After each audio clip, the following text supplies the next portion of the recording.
Alright, what's up YouTube? MKohl40's giving you guys my 7-2 19th place deck profile from Michigan. Now I did lose on the bubble. I was X1 going into round 9, which means if I won I would have topped.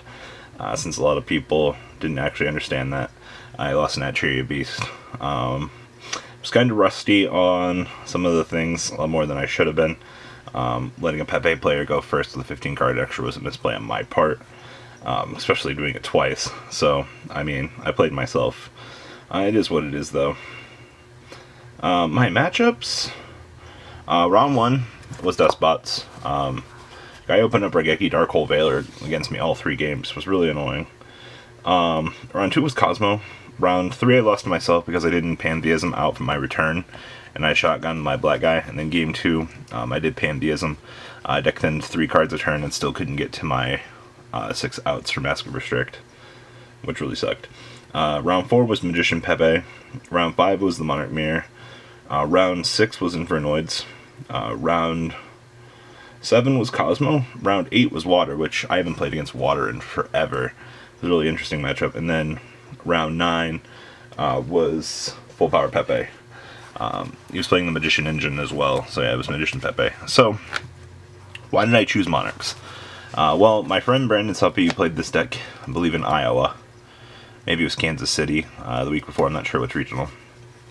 But he hadn't played Yu-Gi-Oh! In like 3 months, came back, built this, was like, after the regional, I was like, hey, I have a regional after this, should I just play your list? I ended up playing his list. My friends Sebastian Huss, Matt Nistico, and of course Jobber were giving me advice on Monarchs, the right plays to make, win. And honestly, it turned out really well. So I'm probably going to possibly change a few things in this, but the deck was good enough to go 7-2 at a 380-man regional in Michigan. So let's dig into this. Of course, there's no extra deck, so you guys don't even have to worry about that. And plus, it's already unusual enough that you're seeing a real-life deck profile from me, even playing Yugioh. It was actually really nice being at the top tables. So many of my subscribers were like, it's a pleasure to see you playing. And honestly, I was really happy too. So 3 little guy and 3 little black guy. 3 white, 3 black. To the people that want to play 2 and 2 and play Quantums, I'm not a big fan of Quantums. You're sacrificing so much to make your deck have a better first turn, when you can just opt to go second, take your 6 card, and clean up whatever mess your opponent made for you. It's one of the things that Monarchs do best, is cleaning up stuff. And last time I played Monarchs was during Infinity Tier 0 format, when you could just poop out an obelisk, and the only way your opponent could kill it would be a catastrophe. So, good times, good times. So, definitely a little bit used to this. So, 3 little white, 3 little black. Definitely stupid what they do. I mean, a lot of people were having the mentality that if you get Veilered, you lose. I mean, you don't lose, but your situation gets a lot shittier. I got Max Seed countless times and it really didn't bother me. Max Seed doesn't do much against you. 3 of your win condition and 3 of your make your opponent have 5 cards in their hand turn 1, the Monarch, while having this in hand. Honestly, this card only came down really turn 1. Unless I wanted to rip a resource out of my opponent's hand. There were times where I couldn't kill my opponent. I would just use this instead of overextending with the white guy. Trip the last card of their hand so they're top decking to ensure my win on the next turn. Might not have been the right mentality, but definitely a lot of cool things. Also, discarding this 1-for-1, discarding a Monarch's Belt to add this back to your hand. Pretty stupid. 1 Mega Thestalos. Honestly, didn't drop this at all. I would always search for it off of return. It was nice having the resource in my hand. The threat of my opponent knowing that I have a Thestalos really wouldn't let them overextend, or would make them burn their hand so that I wouldn't get value off of this card. Didn't summon it once all weekend in 9 rounds. I definitely wouldn't cut it because it's important to have the additional Monarch. Next up, Double Karaz. I know a lot of people don't like this because they're like, if you draw it, it's horrible, yada yada yada. I mean, yes and no. There's a scenario where I drew it. It was a 1 tribute. Let me do the little black guy into this to get my engine going. It wasn't terrible. I mean, it sucks if you draw it. I mean, but you want to have double of these to make sure that you can ensure that your plays can interrupt on your opponent's turn, which 9 times out of 10 is pretty important.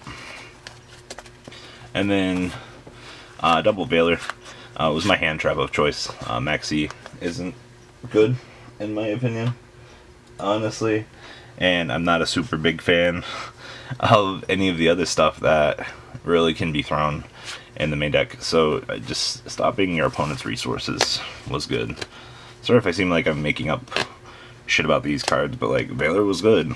Scroll Combat, Veiler. You know, Monarch Mirror, Veiler. You know, it's good. Next up, 3 Tenacity, card's stupid. 3 Domain, win condition. I heard your opponent doesn't like playing Yu-Gi-Oh!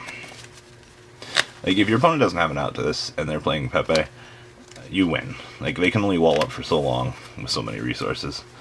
Pantheism. Honestly, next to the White Monarch, this is the stupidest card in your deck. The fact that this gives you the ability to thin 2 cards in your deck and then remove it, to get a Monarch spell of your choice. Also real good. 3 Monarch Storm 4th. Honestly, this card was insane against Cosmo. It forced my opponent to be very cautious about how they played their large ships, because with the White Monarch I can interfere anytime, which, this card, honestly, this was the MVP of the weekend. 2 Return, don't like 3 in this, it's not Quantums. 1 March of the Monarchs. I played this mainly for Cosmo, and my reasoning for it, I mean, I played it on the board, once all weekend? If not, it just got dumped. I mean, it's definitely not a bad card to have in the main. You have access to dump it if you really want.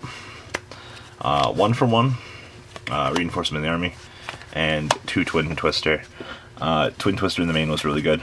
We've gone into a slower format, so disrupting your opponent's plays with this, eating your opponent's back row, killing a Mask of Restrict game 2 with main decked outs. Definitely not bad. You're already allocating 2 slots to this to get destruction, and it lets you clear out dead cards. Last but not least, 2 the Prime Monarch and 2 Solemn Scolding. This card was insane. If you draw 2 of these, you pretty much should win the game. Would I play a 3rd? No.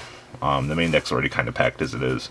But for my 3rd and 4th tech slot, Solemn Scolding was really good on the defense. Alright, on to the side deck. Side deck wasn't good. Side deck's probably going to get changed. Yeah. 2 Darkness Dragon. I don't know what to say about this card. It was nice knowing that it was here all weekend in the side in case I needed it. Nonetheless, though, probably should have cited it in for Pepe, but I didn't. 1 Fog King, blowout card for the mirror. If you establish it on a good tribute on monster, you win. 2 Majesty's Fame, the 1 card I wouldn't cut from the side. This card was stupid good. In fact, you can search for this off Return of the Monarchs, because he has 1,000. Also, this card blows out water, blows out Cosmo. It's a win condition in itself. Raigeki, 1 Dark Hole, 1 Twin Twister with 3 MST in the side. I boarded into 6 Spell and Trap Destruction cards. A lot of the games, which I'll explain post here, some of the things I would take out of the main. 2 Mystical Rough Panel. This card was strictly for the mirror. You do it on the draw card, making your opponent go neg, taking your opponent's draw power, and plus the fact that you have a back row in the mirror match. The Monarch player will be like, what the hell are you doing? So it was really powerful. 1 Fairy Wind. This was, Subby was playing 2 in his original build. I didn't like it. I cut it down to 1. Honestly, this should have been a Solemn Warning, which I would have cited probably a lot. And then 1 Escalation. Didn't board it at all. Now, let's talk about some other things you could cite out. Typically, I would board down to 1 Scolding. Board out a March. Rhoda. Really depends on said matchup. 1 Karaz. Veiler depending on the matchup as well. And then you have the option to board down this. You typically have 8 slots to work with in the matchup, depending on what you want to board out. There were times where I would just board out 1 black guy and leave 1 little white guy in. But it depended on what my opponent was playing and how I felt the matchup was going. There would be matchups where I would leave Scolding in, but typically this would be the stuff you'd want to have options to side out. Typically Majesty's Fiend came in for Cosmo and Water. Regeki Dark Hole, actually, I brought in this for the mirror. This looks like a lot, but I mean, my opponent establishes back row in the mirror, I win. It's kind of a bad mentality. Typically, if I was playing against Pepe or Cosmo, I'd board in all of this, because back row, Massive Restrict kills you. It really sucks. You don't really have much of an out for it, so you need stuff. Against Water, I boarded in Dark Hole Regeki. I did see a Fog King from him one game, so I didn't make an accurate call. It depends. Red Panel was strictly for the mirror, like I said, for the effects that target the player, like aka Pantheism to draw. It's a bit situational, but if you resolve it, you win the game, in my opinion. Outside of that, there's nothing else I really feel that I need to explain. Maybe I should have. I think of anything else, I'll probably make another video about this. As for things I would change in the main, I don't know. I feel like the main deck performed the way that it needed to in the tournament. I know a lot of people aren't a big fan of March. A lot of people were citing it. But Cosmo is... It's not as free of a matchup as I want to say it is. Depends on how well you open. I mean, obviously Storm 4th can win you the matchup, but it is what it is. So guys, leave a comment down below. Tell me what you guys think about this list. Like I said, got 19th place, got my invite.